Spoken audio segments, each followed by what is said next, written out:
Assalamualaikum warahmatullahi wabarakatuh. Perkenalkan, nama saya Muhammad Alexander Karnain dengan NIM 2024 10 10 3063. Ya, dari kelas struktur data B. Di sini saya akan menjelaskan 4 soal yang diberikan buat tugas minggu ini. Oke, mulai dari soal yang pertama. Kita disuruh untuk membuat fungsi rekursif ya, untuk menghitung bilangan Fibonacci ke n. N ini maksudnya itu bilangan asli.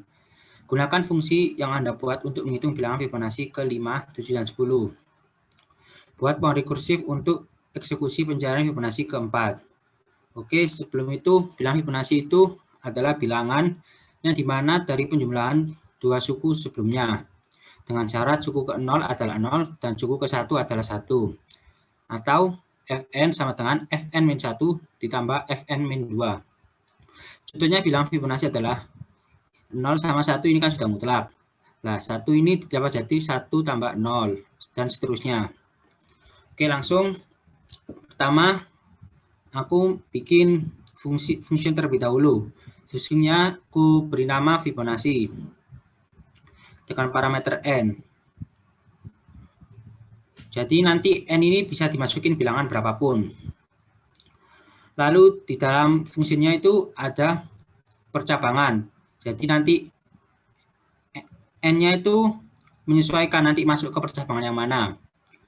Lalu di bawahnya ada x. X itu variabel buat inputan dengan tipe data integer buat parameternya ini nanti. Lalu di sini ada for i in range x plus 1. Maksudnya itu si i nanti itu jadi variabel baru buat merange x tambah 1. Jadi nanti range-nya itu ada sejumlah x ditambah 1. Jadi banyak perulangannya itu sebanyak x ditambah 1 karena si variabel ke 0 atau fungsi ke 0-nya itu kebaca. Langsung kita contohkan aja. Ketika kita suruh masukkan batas deret bilangan Fibonacci. Contohnya ini disuruh yang kelima ya. Yang kelima. Nah, hasilnya ini 0, 1, 1, 2, 3, 5. Jumlah deretnya ada 6 karena si 0 sendiri itu kebaca. Makanya ini aku nambahin plus 1 biar sampai ke fungsi yang kelima, deret yang kelima. Lalu dicoba lagi ketika n-nya sama dengan 7. Oke. Nah, jadi 8. Lalu ketika si n sama dengan 10, jadinya ini 55. Ini berarti jumlahnya ada 11 deret. Nah, setelah itu kita diminta untuk bikin pohon rekursif untuk eksekusi pencarian Fibonacci keempat. Oke, pohon rekursifnya itu yang pertama untuk Fibonacci, jika n-nya 4, maka dieksekusi dengan Fibonacci-nya sendiri, kayak yang ini. Cara eksekusinya, Fibonacci min 1 plus Fibonacci min 2. Jadi Fibonacci keempat itu sama dengan Fibonacci ketiga ditambah Fibonacci kedua. Namun karena keduanya ini masih belum bisa didefinisikan, kita harus si sistem bakal mendefinisikan sendiri. Jadi Fibonacci ketiganya itu sama dengan Fibonacci kedua ditambah Fibonacci ke-1. Nah, karena si Fibonacci keduanya masih belum didefinisikan, nah sistemnya sendiri itu bakalan mendefinisikan si Fibonacci ke-1 tambah Fibonacci ke-0. Nah, karena Fibonacci ke-1 tambah Fibonacci ke-0 ini sudah terpenuhi, maka bakalan tereksekusi. Nah, untuk yang pertama, Fibonacci yang kedua kan sudah terpenuhi. Karena 1 sama 0 ini sebagai base case-nya.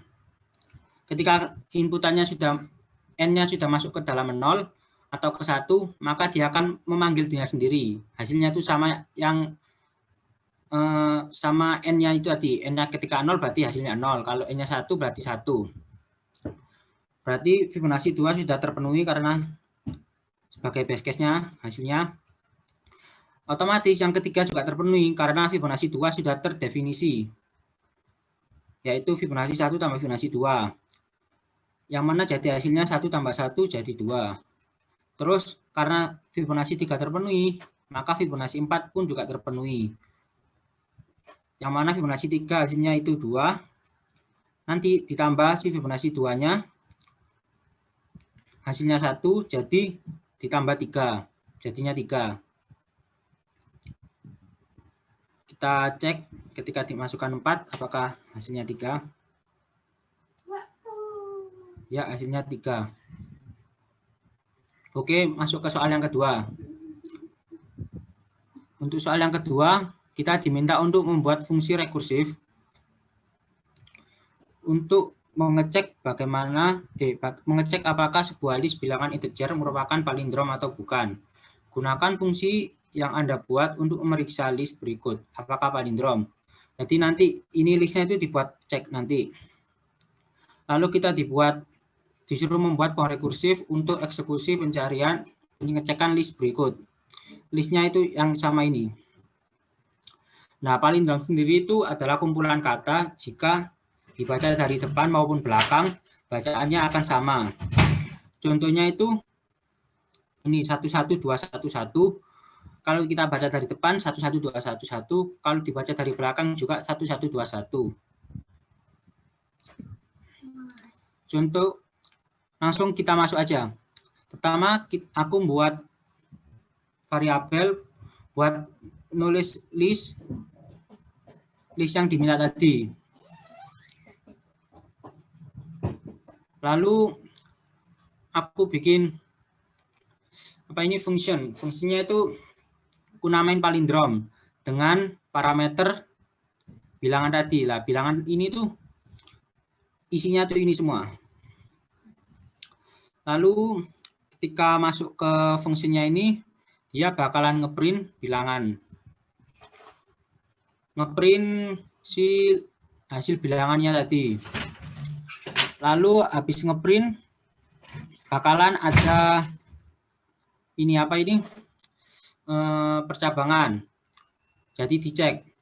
Yang pertama itu percabangannya ketika panjang bilangan kurang dari sama dengan 1, maka dia palindrom. Percabangan yang kedua, ketika ini itu maksudnya itu list yang pertama sama dengan bilangan list yang terakhir, -1 yang terakhir ya. Maka dia bakalan memanggil dirinya sendiri, tapi dengan syarat list yang pertama atau yang terbaca itu cuma list yang ke-1 sampai sebelum list yang terakhir. Dan ketika nggak masuk ke percabangannya ini, dia bakal masuk ke else-nya ini. Jadi dia bukan palindrom. Nah, sebelum itu kita harus manggil si fungsinya itu dengan parameter bilangan. Nah, ini aku kasih print itu buat apa? Jadi nanti hasil akhirnya itu bakalan muncul palindrom apa enggak. Oke, langsung aja kita cek. Ini palindrom apa enggak? Nah, jadi awalnya kan ini. Ketika dia masuk ke fungsinya ini, dia bakalan ngeprint dulu. Ini hasil printnya. Lalu dicek apakah dia memenuhi syarat yang pertama. Tidak ternyata. Jadi dia masuk ke syarat yang kedua. Dilihat apakah dia masuk ke syarat yang kedua. Bilangan yang pertama sama dengan bilangan terakhir.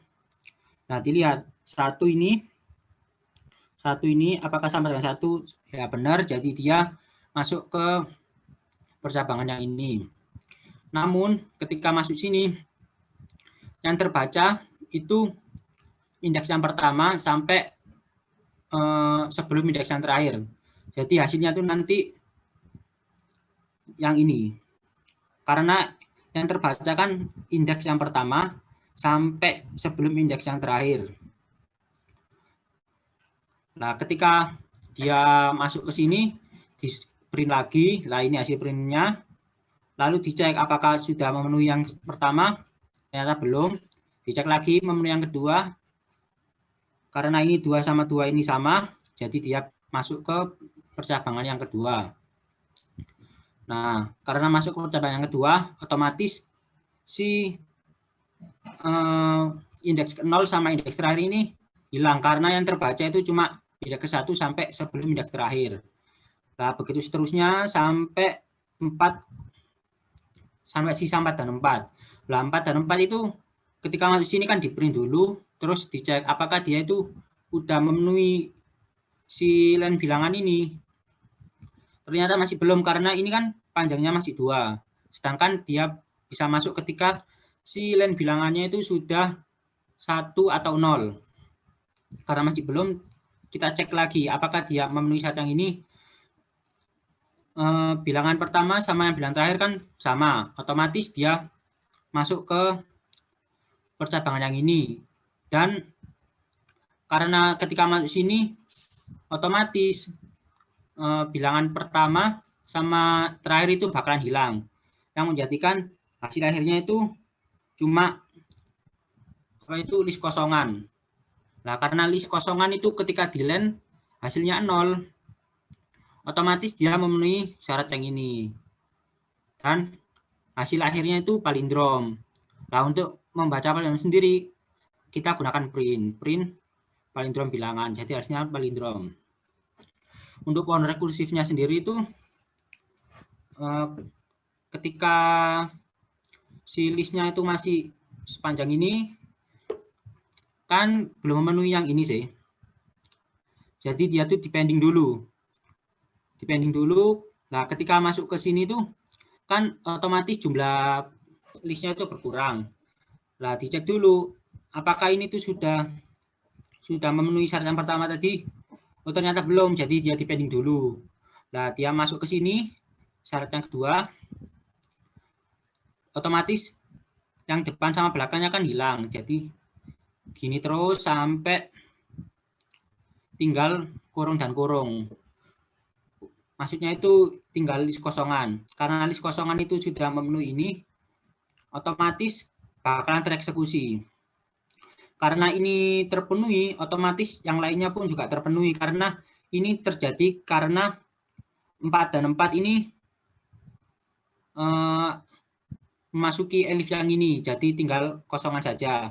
Dan 4 dan 4 ini terjadi karena yang list ini masuk ke elif ini. Dan seterusnya dari sampai sini. Oke, ini sudah terbukti palindrom. Untuk soal yang ketiga, sini tuh ada antrian bank.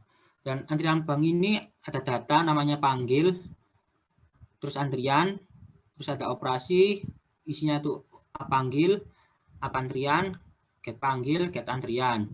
Kita disuruh mengimplementasikan ADT, antrian bank menjadi struktur data. Gunakan struktur data Anda untuk mensimulasikan kejadian berikut. Jadi kita disuruh bikin ADT-nya dulu. Pertama, aku bikin kelas namanya antrian. Kan ini namanya antrian. Aku jadikan kelas juga namanya antrian. Terus di dalam kelas ini ada function itu namanya itu konstruktornya. Nah, konstruktor yang pertama itu init. Lalu di dalam init itu ada kurung. Di dalam kurungnya itu namanya parameter. Jadi di dalam dev init yang pertama itu ada 3 parameter, sama self, panggilan, sama antrian. Untuk fungsi yang pertama itu atributnya ada self panggilan. Self panggilan itu buat variabel panggilan nanti biar bisa manggil. Sama antri juga. Lalu ada ini sesuai yang ini kugunakan sebagai konstruktor juga. Jadi ketika dia masuk ke function panggil, self itu jadi nanti dia itu mengambil parameter self. Ketika self terpanggil sama dengan self antri, dia itu bakal meloncat aja. Jadi maksudnya itu ketika si nilai panggil sama nilai antri itu sama, dia bakal pas. Itu kayak nggak ngapa-ngapain, ya udah tinggal dipas saja. Lalu ada itu apa? Else itu ketika si percabangan ini nggak terpenuhi, otomatis dia masuk ke else. Nah, si else sendiri itu terjadi bakalan si menambah satu si self panggil. Nah, jadi ini tuh nanti nilainya bertambah satu, kan nilai awalnya itu 0. Lalu ada function up antrian dengan parameter self. Terus sama ketika function up antrian dipanggil, otomatis si self antri ini nanti nilainya bertambah satu. Lalu ada function reset. Jadi ketika reset ini sesuai yang ada di sini, reset itu mengembalikan nilai. Jadi nanti nilainya itu menjadi 0 lagi. Jadi kan awalnya ini kan ketika kita udah nambah-nambah di up antrian sama up panggilan, nanti ketika di reset itu bakalan kembali 0 lagi. Lalu ada function get panggil dengan parameter self. Dia bakalan membaca, jadi dia tuh memanggil, kan ini disuruh kan mengembalikan return value nilai panggil saat ini. Jadi dia bakal membaca si self panggil yang hasil saat ininya itu berapa, itu bisa dipanggil dengan fungsi yang ini. Begitupun antrian juga, dia juga bisa manggil dengan return self antri. Oke, kita masuk ke cara kerjanya. Pertama, kita disuruh menambahkan satu nasabah untuk mengambil nomor antrian. Untuk membaca hasilnya tadi itu kita atau membaca kelasnya tadi ini biar bisa terbaca, kita tuh kelasnya ini bisa terbaca itu kita harus bikin variabel baru. Nah, di sini aku bikin variabel baru namanya antri. Nah, antri ini isinya si kelas antrian dengan parameter atau dengan parameter 0,0. Nah, ketika kita mau menambahkan satu nasabah untuk mengambil nomor antrian, kita gunakan si variabel ini, variabel antri, kita up antrian. Nah, up antrian sendiri kan nanti dia bakalan menambah si self antri. Self antri itu buat nyimpen jumlah antrian. Kalau self panggilan itu buat nyimpen jumlah panggilannya. Karena ini diminta untuk menambah satu antrian, jadi kita gunakan si variabel ini dot up antrian. Kita coba. Oh ya, untuk mengupnya sendiri kita gunakan ini string biasa. Lalu dot formatnya itu antri itu ini buat manggil si kelasnya tadi, dot get antrian itu yang ini. Nah, get antrian tuh nanti bakalan return to self antri, jadi dia tuh bakalan kembali ke self antrinya sendiri, koma antri sama dot get panggil. Jadi dia nanti kembali lagi ke self panggilan ini. Oke, kita lihat.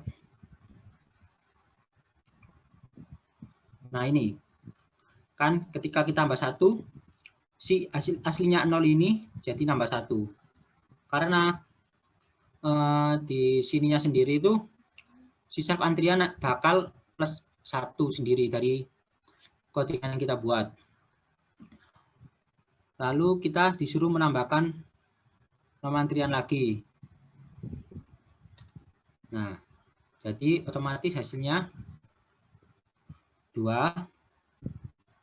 Panggilannya masih 0 karena kan kita belum manggil si panggilannya. Lalu kita disuruh buat menambah satu lagi nomor antrian.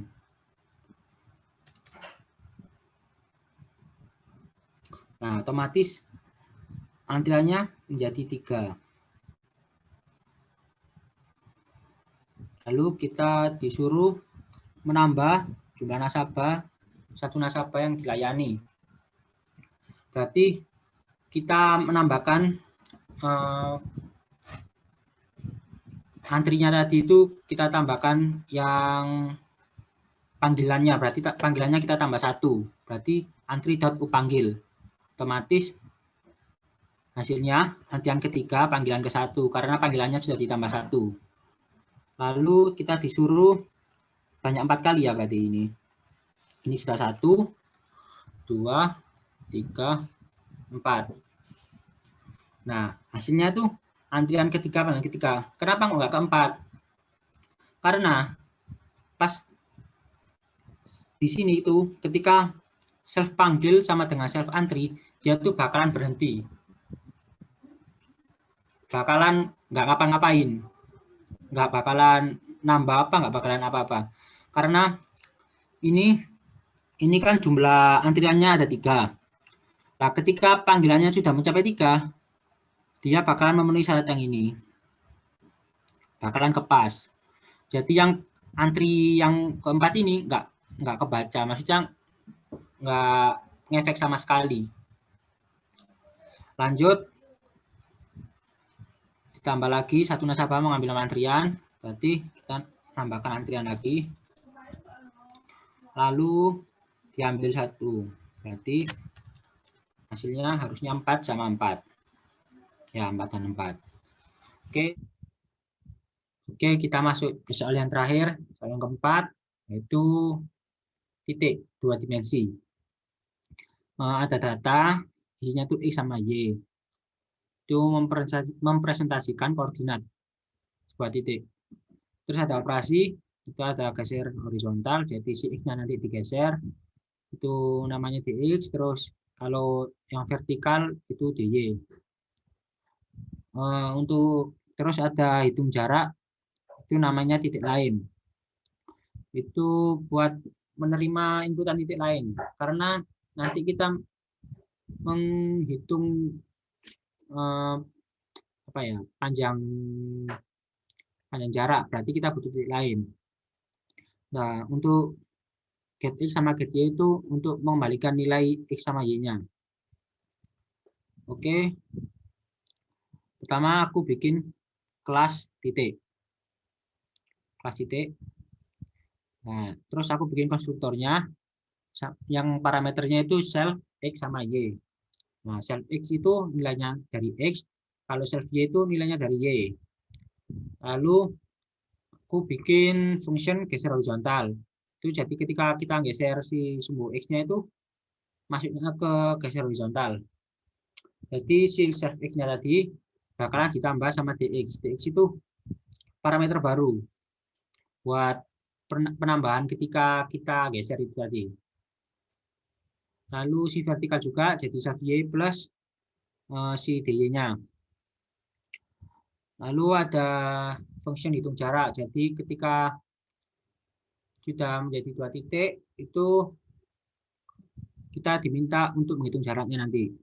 Jadi ada parameter self sama titik lain. Nah, untuk hitung jarak sendiri, jarak 2 titik itu kan rumusnya akar X2 min X1 kuadrat terus tambah Y2 min Y1 kuadrat. Lalu kita akar. Jadi untuk di pemrogramannya aku buatnya itu si parameter titik lain. Nah, titik lain itu dari si X-nya tadi. Lalu dikurangi self X-nya. Baru dikuadratkan. Begitu juga yang Y. Titik lain Y dikurangi self Y-nya, baru dikuadratkan. Setelah itu ini dijumlah, baru diakarkan. Akar itu kan pangkat setengah, berarti kan pangkat 0,5. Lalu return jarak, kembali ke jarak. Hitung jarak itu berarti mengeluarkan nilai si jarak tadi. Lalu ada function getX itu untuk memanggil nilai self x-nya tadi, sama getY. GetY itu buat ngambil si nilai self y-nya. Tapi dengan parameter self juga. Oke, langsung kita implementasikan. Pertama kita disuruh membuat titik T1 dengan koordinat awal 2,3. Berarti titiknya itu koordinatnya 2,3. Berarti untuk si kelas titiknya ini mempunyai titik 2,3. Koordinat 2,3. Ini tuh untuk X sama Y ya. Nah, terus buat titik lagi dengan koordinat 4,5. Sama, tapi dengan nama variabel titik 2. Variabelnya ini tuh buat manggil itu ya, si kelasnya. Yang kedua itu kan 4,5. Berarti X-nya 4, terus Y-nya 5. Kita cek apakah benar. Ini cara ngeberinya. Pertama kita bikin kalimat dulu, terus dengan format titik ke 1 itu diambil dari si getX. GetX itu kan untuk mengambil nilai dari self X. Terus titik 1 lagi, tapi dia dari getY. Jadi dia nanti ngambil nilai dari si Y, self Y. Begitupun yang koordinat titik 2. Jadi dia tuh formatnya itu titik 2.getX sama titik 2.getY buat ini loh nanti terisi ke dalam kurung awalnya. Lalu ketika kita cek ya, nah pas kita cek ini benar ketika di print koordinat titik 1 ini masuk ke sini kan 2, terus titik 1.getY-nya itu berarti yang ini 3 masuk. Begitupun yang titik 2. Lalu geserlah T1 ke kiri sebanyak 3 satuan. Terus geserlah T1 ke bawah sebanyak 7 satuan. Berarti kalau ke kiri itu kan minus, sama ke bawah itu kan minus. Tapi kalau ke kiri itu buat yang X, kalau ke bawah itu yang vertikal, berarti yang Y. Seperti ini. Titik 1 dot geser horizontal dengan parameter min 3. Karena kan ke kiri. Nah, geser horizontal tambah si parameter ini ya, min 3. Berarti otomatis nanti hasilnya kita coba lihat. Nah, koordinat akhir titik satunya menjadi min 1 sama min 4. Karena min 3 ditambah 2 kan min 1. Terus min 7 ditambah 3 itu kan min 4. Nah, jadinya ini benar. Lanjut. Terus kita disuruh lagi untuk menggeser T2 ke kanan sebanyak 15 satuan. Terus geserlah T2 ke atas sebanyak 9 satuan. Ditampilkan. Sama kan kita disuruh untuk menggeser si T2 horizontal sebanyak 15 satuan. Terus sama yang vertikal itu 9 satuan. Lalu kita disuruh memunculkan hasilnya. Kita lihat 15 ditambah 4, 19 benar. 9 tambah 5, 14 betul. Oke. Lanjut. Perintah yang terakhir kita disuruh menampilkan jarak T1 dengan T2. Oke.